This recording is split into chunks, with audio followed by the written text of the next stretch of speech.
یہ جاننا بھی بے حد ضروری ہے کہ اذان کب اور کیسے شروع ہوئی۔ تاریخ اسلام ہمیں بتاتی ہے کہ جب نبی کریم صلی اللہ علیہ وسلم نے مدینہ منورہ میں مسجد نبوی تعمیر فرمائی تو اس وقت نماز کے وقت کے اعلان کے لیے کوئی مخصوص طریقہ موجود نہیں تھا۔ کچھ صحابہ ایک کرام نے مشورہ دیا کہ نکوس بجایا جائے، جیسے عیسائی کرتے ہیں، کچھ نے کہا آگ جلائی جائے، لیکن نبی پاک صلی اللہ علیہ وسلم نے ان مشوروں کو پسند نہیں فرمایا۔ پھر حضرت عبداللہ بن زید رضی اللہ تعالی عنہ کو خواب میں اذان کے الفاظ سکھائے گئے، اور اسی طرح کا خواب حضرت عمر بن خطاب رضی اللہ تعالی عنہ کو بھی آیا۔ نبی صلی اللہ علیہ وسلم نے ان خوابوں کی تصدیق فرمائی اور حضرت بلال حبشی رضی اللہ تعالی عنہ کو حکم دیا کہ وہ اذان دیں۔ چنانچہ حضرت بلال رضی اللہ تعالی عنہ نے پہلی اذان دی، اور وہ اذان ایسی تھی کہ آسمان کے فرشتے بھی جھک کر اسے سنتے تھے۔ ناظرین، اذان کے الفاظ صرف آواز نہیں ہوتے، یہ الفاظ اللہ کی بڑائی کا اعلان ہوتے۔ جب مؤذن کہتا ہے اللہ اکبر تو اس کا مطلب ہوتا ہے اللہ سب سے بڑا ہے، اور اس لمحے بندہ اپنے دل میں بھی دہراتا ہے کہ واقعی میرے مسائل، میری پریشانیاں، میری فکریں، سب کچھ چھوٹا ہے، اللہ سب سے بڑا ہے۔ پھر جب مؤذن کہتا ہے اشہد ان لا الہ الا اللہ تو بندہ دل سے اقرار کرتا ہے کہ اے اللہ، تیرے سوا کوئی معبود نہیں، ہم سب تیرے بندے ہیں، ہمیں تجھے ہی پکارنا ہے اور تیرے ہی سامنے جھکنا ہے۔ پھر جب کہا جاتا ہے اشہد ان محمدن رسول اللہ تو ہم دل سے مانتے ہیں کہ محمد صلی اللہ علیہ وسلم ہمارے نبی ہیں اور ان کی سنت ہی ہماری نجات کا راستہ ہے۔ اور جب مؤذن کہتا ہے حی علی الصلاۃ تو گویا اللہ ہمیں نماز اور کامیابی کی طرف بلا رہا ہوتا ہے، لیکن افسوس ہم میں سے اکثر لوگ اس پکار کو سن کر بھی اپنے موبائل میں مشغول رہتے ہیں یا دنیاوی مشغولیت میں کھوئے رہتے ہیں۔ یہی وہ لمحہ ہوتا ہے جب بندہ اذان کا جواب دے کر اللہ کی طرف بڑھتا ہے تو اس کے لیے دنیا اور آخرت کے دروازے کھل جاتے ہیں۔ قرآن بتاتا ہے اذان اللہ کی طرف سیدھی دعوت ہے، اور جو اسے قبول کرتا ہے وہ اللہ کا محبوب بن جاتا ہے۔ حضرت بلال رضی اللہ عنہ کی اذان دلوں کو جھنجھوڑ دینے والی صدا تھی۔ لوگ سب کچھ چھوڑ کر مسجد کی طرف دوڑ پڑتے تھے۔ آج اذان عام لگتی ہے، لیکن جو اس کی قدر کرتے ہیں ان پر اللہ کی خاص رحمت ہوتی ہے۔ نبی صلی اللہ علیہ وسلم نے فرمایا جو اذان کا جواب دے، درود پڑھے اور دعا کرے، اس کے لیے میری شفاعت واجب ہو جاتی ہے۔ اگر ہم چاہتے ہیں کہ دعائیں قبول ہو، رزق میں برکت ہو اور دل کو سکون ملے تو شروعات اذان کے احترام سے کریں، کیونکہ جو اللہ کے بلاوے پر لبیک کہتا ہے اللہ اس کی ہر پکار سنتا ہے۔ لیکن افسوس آج ہمارے معاشرے میں اذان کا احترام کم ہوتا جا رہا ہے۔ جب مسجدوں سے اذان کی آواز آتی ہے تو اکثر ہم خاموش نہیں ہوتے بلکہ دنیاوی باتوں میں مشغول رہتے ہیں۔ کوئی موبائل دیکھ رہا ہوتا ہے، کوئی ہنسی مذاق میں لگا ہوتا ہے، اور کچھ لوگ اذان سن کر بھی اپنی باتیں جاری رکھتے ہیں۔ حضرت علی رضی اللہ عنہ فرماتے ہیں اذان سنو تو زبان بند کر دو اور دل سے اللہ کو یاد کرو۔ نبی صلی اللہ علیہ وسلم نے فرمایا مؤذن کے الفاظ کا جواب دو، جو ایسا کرتا ہے اس کے لیے جنت واجب ہو جاتی ہے۔ اذان کا جواب دینا معمولی عمل نہیں، یہ جنت کا دروازہ کھولنے والا عمل ہے، اور جو اذان کے بعد درود اور دعا پڑھتا ہے اس کے لیے نبی پاک صلی اللہ علیہ وسلم کی شفاعت واجب ہو جاتی ہے۔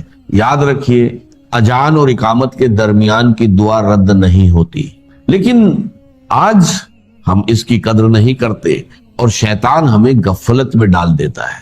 حالانکہ یہی چند لمحے ہماری قسمت بدل سکتے. جو اذان کا احترام کرتا ہے اللہ اس کے رزق میں برکت دیتا ہے، اس کے دل کو سکون دیتا ہے اور اسے اپنا مقرب بندہ بنا لیتا ہے. تو اذان کے وقت سب کچھ چھوڑ دے، خاموشی سے سنے، جواب دے اور دل سے دعا مانگے، کیونکہ یہی وہ لمحہ ہے جب اللہ اپنے بندے کے سب سے قریب ہوتا ہے.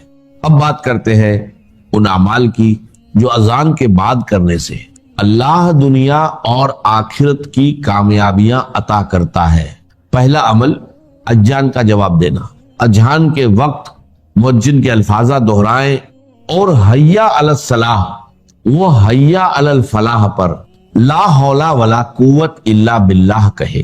یہ چھوٹا سا عمل دل میں نور پیدا کرتا ہے، فرشتوں کی دعا دلاتا ہے، رزق میں برکت دیتا ہے اور آخرت میں جنت کا سبب بنتا ہے. دوسرا عمل اذان کے بعد درود شریف. اذان کے بعد نبی صلی اللہ علیہ وسلم پر درود پڑھے. حدیث کے مطابق جو درود پڑھتا ہے اللہ اس پر رحمت نازل کرتا ہے، اس کے گناہ معاف کرتا ہے اور اس کے درجے بلند کرتا ہے. یہ عمل دعاؤں کی قبولیت کا ذریعہ ہے اور نبی پاک صلی اللہ علیہ وسلم کی شفاعت دلاتا ہے. صحابہ بھی اذان کے بعد درود پڑھتے اور دعا کرتے تھے. اگر ہم چاہتے ہیں کہ ہماری دعائیں قبول ہو اور اللہ کی خاص رحمت ملے تو اذان کے بعد درود پڑھنا اپنی عادت بنا لیں. آئیے ثواب کے لیے ایک بار درود پاک پڑھ لیں. اللہم صلی علی محمد درود شریف پڑھے. تیسرا عمل اذان کے بعد کی دعا. اذان کے بعد یہ مسنون دعا پڑھے. اللہم رب ھذہ الدعوۃ التامہ. اس دعا سے نبی صلی اللہ علیہ وسلم کی شفاعت نصیب ہوتی ہے اور آخرت میں بڑا انعام ملتا ہے. چوتھا عمل سورہ الفاتحہ. اذان کے بعد سورہ الفاتحہ 3 بار پڑھے. یہ عمل اللہ کو بہت پسند ہے اور اس سے دعائیں قبول ہوتی ہیں، رزق، سکون اور برکت حاصل ہوتی ہے. پانچواں عمل دعا کرنا. اذان اور اقامت کے درمیان کی گئی دعا کبھی رد نہیں ہوتی. یہ وہ خاص لمحہ ہے جب رحمت کے دروازے کھلتے ہیں اور اللہ بندے کی ہر پکار سنتا ہے. اس وقت دل سے دعا کرے، رزق، سکون، خوشیاں اور کامیابی مانگے، کیونکہ یہی وہ موقع ہے جب دعا تقدیر بھی بدل سکتی ہے. میرے عزیزو، اذان ایک ایسی مبارک آواز ہے جو زمین سے آسمان تک پہنچتی ہے اور جو بندہ اس پر عمل کرتا ہے اللہ اس سے راضی ہو جاتے. جس سے اللہ راضی ہو جائے اس کے رزق میں برکت ہوتی ہے، دل کو سکون ملتا ہے اور آخرت میں نبی پاک صلی اللہ علیہ وسلم کی شفاعت نصیب ہوتی ہے. آخری عمل نماز کی تیاری. اذان کے بعد فوراً نماز کی تیاری کرے، وضو کرے اور مسجد کا رخ کرے. اذان اللہ کی پکار ہے جو ہمیں دنیا سے نکال کر اپنے رب کے قریب بلاتی ہے. جو بندہ اذان کے بعد سب کچھ چھوڑ کر نماز کی طرف بڑھتا ہے وہ اللہ کا محبوب بن جاتا ہے. آخری دعا، یا اللہ ہمیں اذان کا احترام کرنے والا بنا، ہمیں نماز کی پابندی کی توفیق کر دے، ہمارے رزق میں برکت عطا فرما، ہماری پریشانیاں دور کر اور ہمیں اپنے پسندیدہ بندوں میں شامل کر. کہ ایک تو یہ کہ پورے قرآن مجید میں تعداد کے اعتبار سے مدنی صورتوں کا یہ سب سے بڑا گلدستہ ہے. سورہ حدید سے شروع ہو کر جو 27ویں پارے کی آخری صورت ہے، پھر سورہ تحریم تک کہ جو 28ویں پارے کی آخری صورت ہے، یہ مسلسل صورتیں ہیں 10. اگرچہ حجم کے اعتبار سے یہ زیادہ نہیں ہے، 1.25 پارے سے بھی کم، لیکن صورتوں کی تعداد کے اعتبار سے یہ مدنی صورتوں کا سب سے بڑا گلدستہ ہے قرآن حکیم. اس لیے کہ ذہن میں تازہ کر لیجئے، پہلے سورہ بقرہ، آل عمران، سورہ نساء، سورہ مائدہ، اگرچہ 6.25 پارے لیکن صورتیں تو 4 ہی تھیں. پھر سورہ انفال، سورہ توبہ 2 صورتیں، پھر سورہ نور 1 صورت، پھر سورہ احزاب 1 صورت، پھر 3 صورتیں سورہ محمد صلی اللہ علیہ وسلم، سورہ فتح اور سورہ حجرات. یہ 10 صورتیں. دوسری نمایاں بات ان کی یہ ہے کہ ان میں سے 5 صورتیں وہ ہیں جن کا آغاز ہوتا ہے سبح للہ یا یسبح للہ کے الفاظ. تسبیح کرتی ہے اللہ کی ہر شے جو آسمانوں میں ہے اور ہر شے زمین میں. اور یہ تسبیح کا ذکر فعل ماضی میں بھی ہے، فعل مضارع میں بھی ہے. اور فعل مضارع عربی زبان میں حال اور مستقبل دونوں کو کور کرتا ہے، تو گویا کہ زمان و مکان کا پورا احاطہ ہو گیا کہ جو کچھ آسمانوں میں ہے اور جو کچھ زمین میں ہے وہ اللہ کی تسبیح بیان کر رہا ہے، ہمیشہ سے اب بھی کر رہا ہے اور ہمیشہ کرے گا۔ ان صورتوں کا ایک خصوصی پھر نام ہے، ان میں سے المسبحات، وہ صورتیں کہ جو تسبیح باری تعالیٰ کے ذکر سے شروع ہوتی ہے۔ اس میں شامل کرتے ہیں بعض لوگ سورۃ الاعلیٰ کو بھی، سبح اسم ربک الاعلیٰ، لیکن وہاں وہ حکم کی صورت میں ہے۔ یہ مسبحات جو ہیں اس گروپ میں ان کی خصوصی شان۔ تیسری بات جو کہ مضامین کے اعتبار سے ہے بلکہ زمانہ نزول کے اعتبار سے پہلے سمجھ لیجئے۔ پہلی بات میں نے عرض کی کہ قرآن حکیم میں مدنی صورتوں کا تعداد سور کے لحاظ سے سب سے بڑا گلدستہ، ان میں سے 5 مسبحات۔ تیسری بات یہ کہ ان سب کا باستثناء واحد زمانہ نزول جو ہے وہ حضور صلی اللہ علیہ وسلم کا جو مدنی دور ہے سیرت مبارکہ کا، اس کا نصف آخر ہے، یعنی سن 5 کے بعد نازل ہوئی، سوائے ایک صورت کے، تو آ جائے گی سامنے۔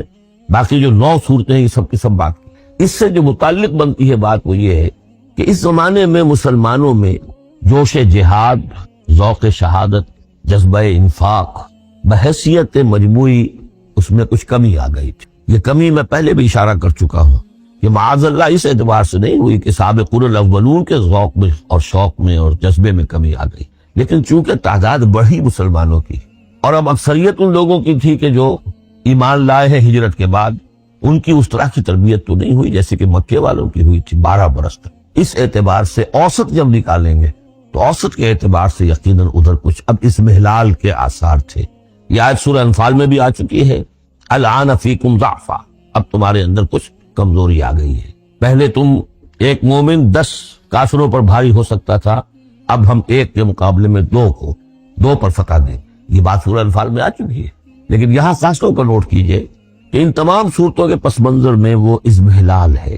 نتیجہ یہ ہے کہ ان تمام صورتوں میں مسلمانوں کو جیسے کہ جھنجھوڑا جا رہا ہے، تمہیں کیا ہو گیا؟ سورہ صف میں آپ دیکھیں گے یا ایھا الذین آمنوا لم تقولون ما لا تفعلون، کیا ہو گیا تمہیں، کیوں کہتے ہو جو کرتے نہیں ہو؟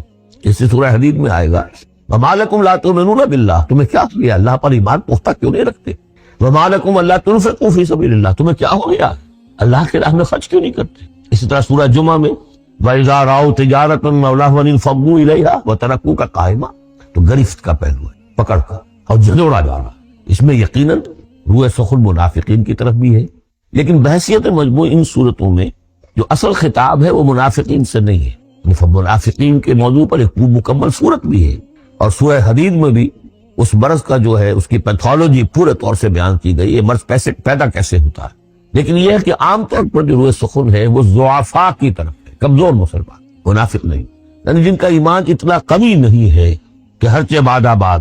اور یہ میں آپ سے عرض کر چکا ہوں، یہ فرق تو شروع سے بھی تھا۔ السابقون الاولون من المہاجرین والانصار والذین اتبعوہم باحسان رضی اللہ عنہم ورضوا عنہ، اس درجے کے لوگوں میں بھی سب کے سب ایک جیسے تو نہیں تھے، وہ درجات تو بلند ترین ہے، رضی اللہ عنہم ورضوا عنہ، تو فرق تو تھا۔ اور اگر حفظ مراتب نہ کنی زندگی تو ان درجات کا جب تک کہ آپ لحاظ نہ رکھیں اور نہ سمجھیں تو بات سمجھ میں نہیں آئے گی۔ اس پہلو سے یہاں اصل خطاب منافقین سے نہیں ہے، یعنی یہ سورہ نساء اور سورہ توبہ اس کا جو رنگ ہے اس میں اصل خطاب منافقین سے، یہاں وہ بات نہیں ہے، ضعفاء، کمزور۔ اس اعتبار سے آج کے مسلمانوں کے لیے اہم ترین حصہ قرآن حکیم کا یہ 10 صورتیں۔ آج کا ایک مسلمان ان 10 صورتوں کو سمجھ لے جو گویا پورے قرآن کا خلاصہ اس کو مل جائے۔ ایک تو اس اعتبار سے بھی کہ جیسے میں نے عرض کیا نفاق کا مضمون آیا سورہ نساء میں، سورہ مائدہ میں، سورہ توبہ میں، اور بھی صورتوں میں آیا، سورہ قتال سے شروع ہو گیا، لیکن یہ کہ ایک چھوٹی سی صورت ہے 11 آیتوں کی اس مجموعے میں، سورۃ المنافقون، تو خلاصہ ہے اس پوری بحث کا۔ ایمان کی بحث تو مکی صورتوں میں 2/3 قرآن مکی صورتوں پہ مشتمل ہے۔ اب اس میں التذکیر میں آلاء اللہ جو ہے وہ نکال دیجئے تو ساری بحث ایمان ہی کی تو ہے، توحید کی، آخرت کی، معاد کی، باس بعد الموت کی، رسالت کی۔ اتنی لمبی چوڑی بحث کو سورہ تغابن 18 آیات پر مشتمل ایک صورت کی۔ واقعہ یہ ہے کہ خلاصہ نکال دیا گیا، اتر کشید کر کے رکھ دیا گیا۔ تو ایک تو اس اعتبار سے بھی کہ اگر ان صورتوں کو سمجھ لیا جائے تو پورے قرآن کا خلاصہ سمجھ لیجئے کہ ان میں موجود 1.25 پارہ ہے، 1.25 پارے سے بھی کم۔ اور دوسرے اس اعتبار سے کہ آج بھی ہم مسلمان ہیں تو ہم تو در حقیقت نسلی مسلمان ہیں کہ ہم چونکہ بائی ایکسیڈنٹ آف برتھ، ایک حادثہ ہے یہ، ہمارے لیے اس میں کوئی فیصلہ تو نہیں تھا کہ ہم مسلمان ماں باپ کے گھر پیدا ہوں گے، اس بات none of our choice. اللہ نے ہمیں پیدا کر دیا مسلمان ماں باپ کے گھر، تو ہم نے اللہ، رسول، آخرت، نماز، روزہ یہ بچپن ہی سے سیکھ لیا. لیکن وہ ایمان، وہ قلبی یقین والا ایمان، وہ تو شاذ ہی کسی کو نصیب ہوتا. ڈھونڈ اب اس کو چراغ رخ زیبا لے کر. لہذا ہماری عظیم اکثریت اس وقت منافق بھی نہیں ہے. ہم دھوکہ دینے کے لیے تو نہیں ایمان لائے ہم، الحمدللہ منافق اس معنی میں نہیں. تو ہماری عظیم اکثریت جو ہے وہ اس کیٹیگری میں فال کرتی ہے جو سورہ حجرات میں ہم پڑھ آئے ہیں. قالت الاعراب آمنا قل لم تؤمنوا ولكن قولوا اسلمنا ولما يدخل الايمان في قلوبكم. اور وہاں میں بتا چکا وہ منافقین کا تذکرہ نہیں ہے، اس لیے کہ آگے فرما دیا وَإِن تُطِيعُوا اللَّهَ وَرَسُولَهُ لَا يَلِتْكُم مِّنْ أَعْمَالِكُمْ شَيْئًا. حالانکہ بڑے بڑے علماء بھی اس مغالطے میں مبتلا ہو گئے. منافقین کا تذکرہ وہ نہیں ہے. وہ مسلمان کے جو مسلمان ہیں بس ہیں مسلمان، چاہے اس وجہ سے ہے کہ پورا قبیلہ اسلام لا رہا تھا تو چلو بھائی اب چلو بھی ایمان لیں، اور چاہے اس وجہ سے کہ ہم مسلمان ماں باپ کے گھر پیدا ہو گئے، کوئی ڈفرنس نہیں ہے.